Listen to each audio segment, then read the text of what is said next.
We're here at Computex 2026 to look at the new MSI Claw 8 EX AI Plus CG3EM, which is quite a cool little thing. MSI have improved almost everything about this new generation, although one thing concerned me when I first saw pictures of it, this chin. Why is it so ugly? Fortunately in person, I actually think it looks pretty darn good. We have this purple colorway, and they have this chin here so that it's way more comfortable to hold on to. See, it turns out that making a comfortable controller is actually really difficult to do. Like, we have a couple of failed designs right here that don't feel particularly great, but MSI had this brilliant idea. Okay, let's just use an Xbox controller. MSI just shamelessly copied basically all of Xbox's homework. So like the laser etched dots, the angle of this grip right here, the size and the shape, all of it is exactly what Microsoft already did, and it has paid off. This thing feels great. I do think this is the most comfortable handheld that I've ever held in my hands, and that's augmented by the fact that we have Hall effect joysticks and triggers. Also, the little D-pad now has metal domes underneath of it to make it pretty nice and clicky, but they haven't gone overboard with that.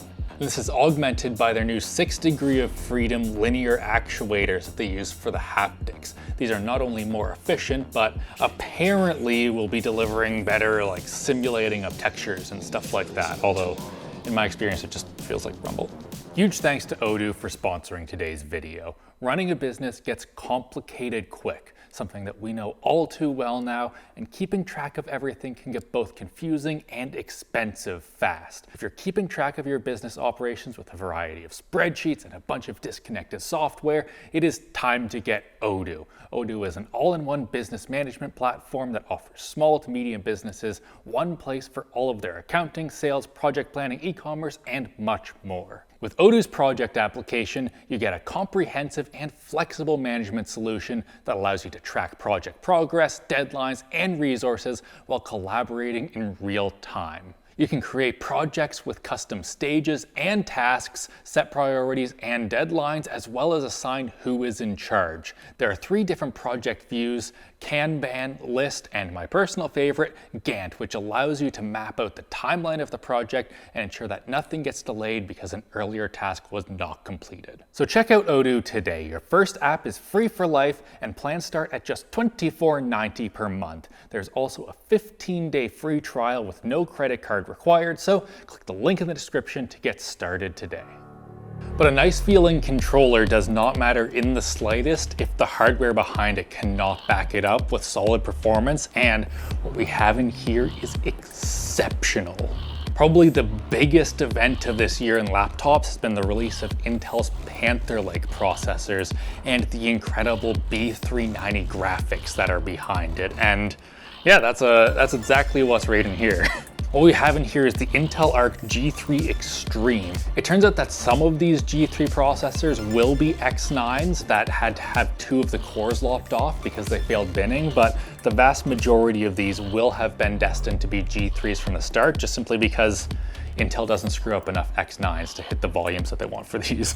What they didn't lop off though are any of the GPU cores. We get the full 12 Xe cores, and they're running at 2200 megahertz, which is 300 megahertz lower than the full laptop version, but practically speaking, laptops don't sustain that anyway, so it's effectively the same amount of GPU power. You also get RAM at 8533 mega transfers per second, and to make sure that this thing isn't just sucking back battery the entire time, they've actually done it in a pretty cool way where most games are running on the efficiency cores all of the time, and the efficiency cores themselves are only drawing about 8 watts when you're in games. So you can have this thing right here in much better situations than getting an extra couple of FPS by doing all of that on the P cores, and you get way more battery. They're also saving just a tiny bit of power by giving you less I/O off of the processor. So you just get 2 Thunderbolt 4s right here, little micro SD, headphone microphone combo jack, and yeah, that's it, because you don't need more I/O on a handheld. To make sure you're able to get loads of FPS though, MSI have cooled this with their new Hyperflow Cooler Boost, and I just want to check it out after Adam's done putting it back together. Almost. Getting into the Claw, looks like it's just 6 Phillips head screws. I'm curious how an automotive trim removal tool works for this. Wow, amazing. Oh, that's adorable.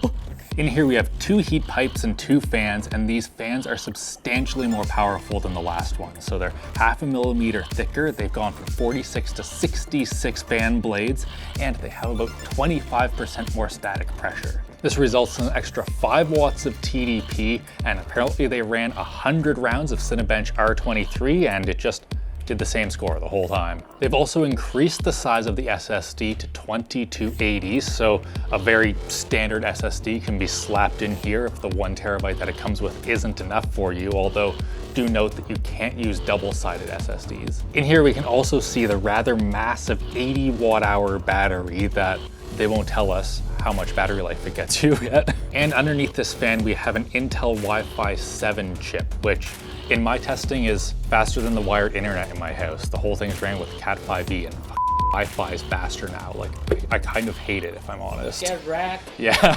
One thing that hasn't changed is the display. We have the same 8-inch, 1200p, 120 hertz variable refresh rate, 500 nit peak brightness display that covers 100% RGB, and yeah, it still is pretty good. Is it good enough to justify the $1,500 MSRP? Well, that's up to you. And they're not totally sure if that'll be the final price because RAM and storage are now.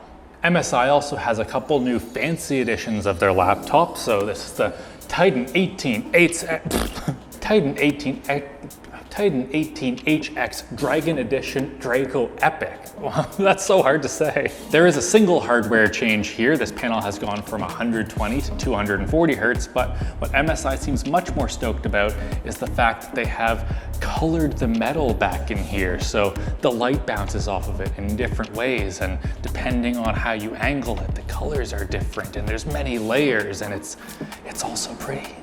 We also have 2 Prestige 14 Van Gogh editions. These are limited editions, as if the Prestige 14 isn't limited edition anyway, because they sold out of all of them in a week, and I haven't been able to find them in stock anywhere. It's a sin, because it's a great laptop.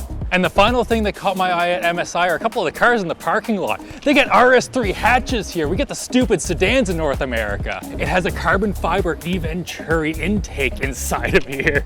And just look at how clean the Subaru is. I love the wheels. Just like I love that you made it at the end of this video. Huge thanks for watching. Hit like, get subscribed, and of course, have a great old day. I'll see you at the next spot in Computex.